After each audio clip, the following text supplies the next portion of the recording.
জাংকুকের সামনে দাঁড়ায় আর জাংকুক তাকে কাঁপা কাঁপা হাতে শাড়ি পরিয়ে দিতে থাকে। মাঝে মাঝে জাংকুকের হাতে টাচ লাগছিল তের শরীরে।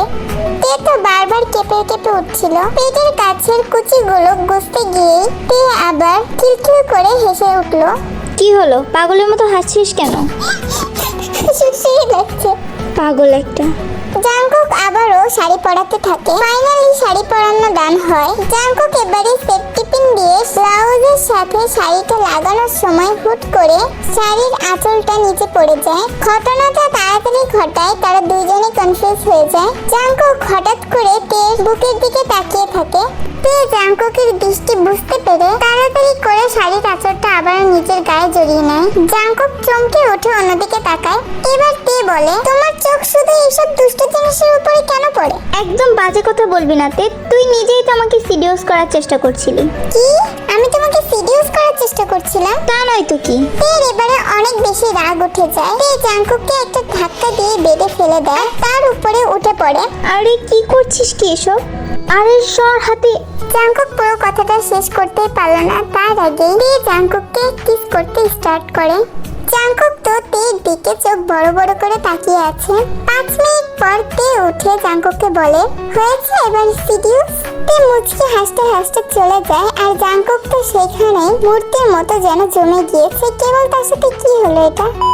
রিসেপশন পার্টি শুরু হয়ে গিয়েছে নিচে। আত্মীয়রা এসে এসে তেকে দেখে যাচ্ছে। আত্মীয়রা শুধু কথাই বলে যাচ্ছে তের আশেপাশে। এটা দেখে তের অনেক বেশি বিরক্তি লাগে। তার তো মনে হচ্ছিল যে সে এখানে ইন্টারভিউ দিতে এসেছে। হঠাৎ মেন দরজার দিকে চোখ পড়ে তের। দেখে সুগা আর জিমিন আসছে। এটা দেখে তে দৌড়ে গিয়ে জিমিনকে জড়িয়ে ধরে। জিমিন তের কপালে ছোট্ট একটা চুমু খেয়ে বলে, কেমন আছিস আমার তে বেবি? অনেক ভালো, তুই?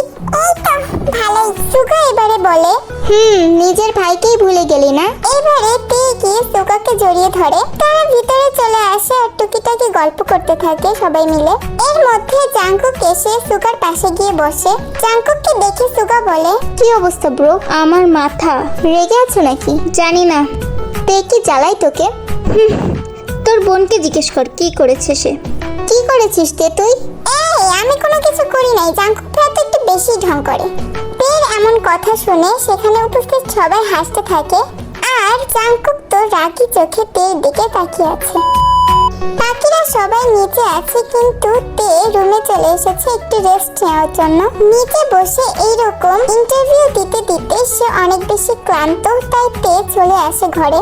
রুমে এসি ছেড়ে চুপচাপ শুয়ে থাকে। তে শাড়ির আঁচল একদিকে আর তে আরেক দিকে। তে তো শুয়ে শুয়ে উপরের দিকে মুখ করে এসির বাতাসই খাচ্ছে। এর মধ্যেই তে রুমে জাংকুক আসে। জাংকুক তেকে এই অবস্থায় দেখে একটা ঢোক গেলে। যতই হোক ছেলে মানুষ বলে কথা কন্ট্রোল তো করাই যায় না।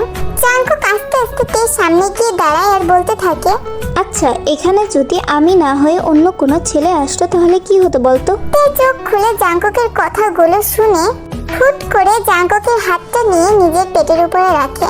জাংকুক একটু ঘাবড়ে যায়। অনেক পেট ব্যথা করছে ভাইয়া।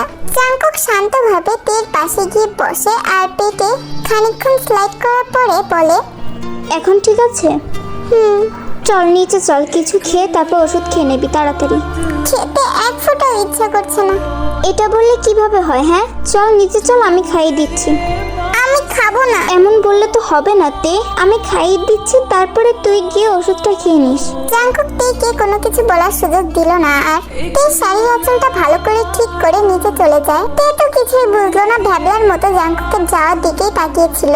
কিছুক্ষণ পর জাংকুক প্লেটে করে রাইস আর চিকেন নিয়ে আসে। এটা দেখে তে তো অনেক বেশি খুশি হয়ে যায়, কারণ তের ফেভারিট খাবার দুইটাই। তুই তো বলেছিলি খাবি না, তাই কম করে এনেছি। জানিস আজকে কত বড় কড়াইতে করে এগুলো রান্না করা হয়েছে। আমি তো ভেবেছিলাম সব আমি একাই খাবো। জাংকুকের এমন কথা শুনে তের জিভে জল চলে আসে। এই আমি খাবো, আমার জন্য আরো নিয়ে আসো। কেন, তোর না পেট ব্যথা? আর তার উপরে তুই আবার খেতেও চাচ্ছিলি না, তাহলে এখন আবার? এমন করো না তো, তুমি জানো না এগুলো আমার ফেভারিট খাবার, তারপরে এমন কেন করতেছো? ঠিক আছে আগে এটুকুনি শেষ কর, তারপর আরো এনে দিব। এই বলে জাংকুক তের মুখে রাইস পরে দেয় আর খাওয়ানোর শেষে ওষুধটাও খাইয়ে দেয়। গতকাল সুগার বাবা মা চলে গিয়েছে গ্রামে, আর সুগা আর জিমিনও চলে গিয়েছে তাদের ফ্লাইটে। এখন তাদের ফ্লাইট কয়েকদিনের জন্য তারা অন্য দেশে যাচ্ছে। জাংকুকের বাবা অর্থাৎ আরিমো ব্যবসার কাজে অনেক ব্যস্ত, আর জাংকুকও আজ থেকে অফিসে জয়েন করেছে। মোট মিলিয়ে তে অনেক বেশি বোরিং ফিল করছে একা একা। তাই নিচে গিয়ে টিভিতে সে কে ড্রামা ছাড়ে। কিন্তু তখন রান্নাঘরে রান্না করছিল। তারপরে সে তের কাছে এসে বলে, কিরে মা, কিছু খাবি? ওকে মা বুঝতে পারে যে তের অনেক বেশি মন খারাপ, এর জন্য তার পছন্দের কিছু স্ন্যাক এবং চকলেট এনে দেয় তার কাছে, আর সেগুলো রেখে দেয় টেবিলের উপর। তে তো খুশিতে লাফিয়ে উঠে জিনকে জড়িয়ে ধরে, আই লাভ ইউ বলে জিনের গালে একটা চুমু খায়। হয়েছে, তুই এখন টিভি দেখ, আমি বাকি রান্নাটুকু সেরে নিই। আমার আবার মাথা যন্ত্রণা করছে, আমি ঘরে গিয়ে একটু শোবো। কি, তোমার মাথা যন্ত্রণা করছে? আসো আমি একটু টিপে দিই। না, একটু ঘুমালেই চলবে। ঠিক আছে, বাকি রান্নাটা সেরে তুমি গিয়ে রেস্ট নিও। জিন এবারে আর কোনো কিছু না বলে তের গালে একটু হাত দিয়ে মুচকি হেসে চলে যায়। দুপুর বেলায় তে আর জিন মিলে খাবার টেবিলে খাবার খাচ্ছিল। দুজনে খাবার খাওয়া শেষ হওয়ার পরে জিন উপরে চলে যায়। জিনের আবার দুপুরের খাবারের পরে একটু ঘুম না দিলে চলে না, তাই সে উপরে চলে যায় একটু ঘুমাতে। আর তে বসে আবারও টিভি চালু করে কে ড্রামা দেখতে থাকে। টিভি দেখতে দেখতে কখন যে বিকাল হয়ে যায় সেটা তো তে খেয়ালই করে নাই। এর মধ্যে ফ্রিজ থেকে স্ন্যাক, চকলেট, আইসক্রিম আর বিভিন্ন ধরনের কোল্ড ড্রিঙ্কস নিয়ে এসে টেবিলে রেখে সেগুলো খেতে থাকে আর কে ড্রামাগুলো মনোযোগ দিয়ে দেখতে থাকে। হঠাৎ তখন ডোরবেল বেজে ওঠে।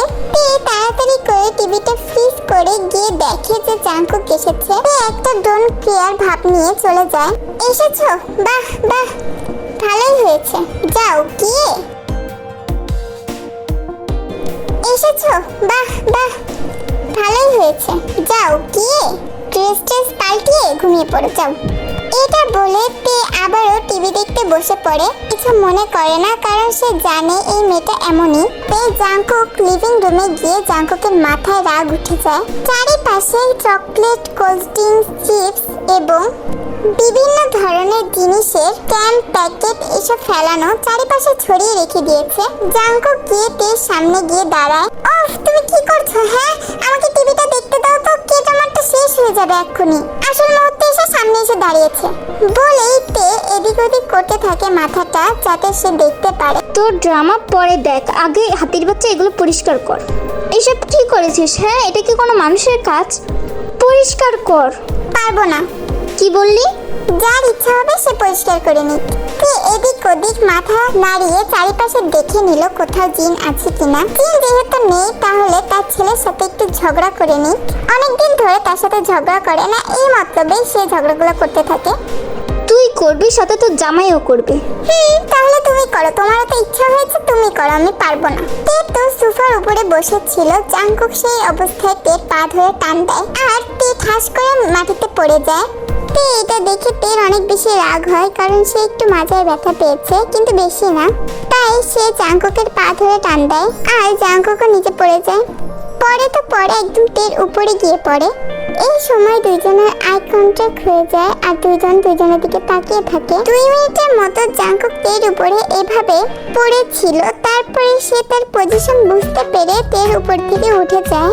তে তুই একটু বেশি বার বেড়ে গিয়েছিস, বুঝছিস? তুমিও। আমি শুধু একা না।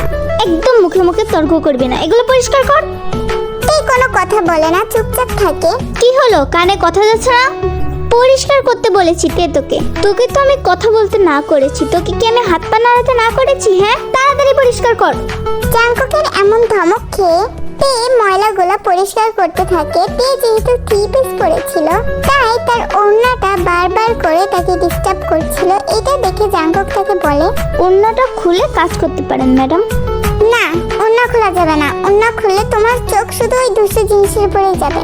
না খুললে নাই, আই ডোন্ট কেয়ার। এইভাবেই কাজ কর। তে কোনো রকম সেগুলো পরিষ্কার করে সুপার উপরে ধপাস করে বসে পড়ে, আর জাংকুক চলে যায় উপরে ফ্রেশ হতে। গাইস, তোমাদেরকে একটা কথা বলি, আমি অনেক বেশি ব্যস্ত, তারপরে গিয়েও আমি ভিডিওগুলো মেক করতেছি অনেক কষ্ট করে। তারপরে আমার আশা অনুযায়ী আমি ভিউ পাচ্ছি না তোমাদের কাছ থেকে। এর জন্য এই কাজিন লাভ স্টোরিটার এটাই লাস্ট পার্ট। যদি তোমরা না চাও তাহলে তাড়াতাড়ি করে শেয়ার করে দিও, কারণ আমার ভিডিও মেক করতে অনেক বেশি কষ্ট হচ্ছে। তারপরে আমার এক্সাম চলতেছে, তার মধ্যেও আমি ভিডিওগুলো মেক করার চেষ্টা করতেছি, তোমাদের কাছে দেওয়ার চেষ্টা করতেছি, কারণ কয়েকজন আছো যারা কিনা দুষ্টু কাজিনটা অনেক বেশি পছন্দ করছো এর জন্য। তো আমি এইটা আশা রাখলাম যে 10K ভিউ হবে আর 1K লাইক হবে। যদি এটা না হয় তাহলে আমি আর পরবর্তী পার্টটা দিচ্ছি না। তো সবাই ভালো থাকবা, আর আমি তাড়াতাড়ি অনশটটা দেওয়ার চেষ্টা করব।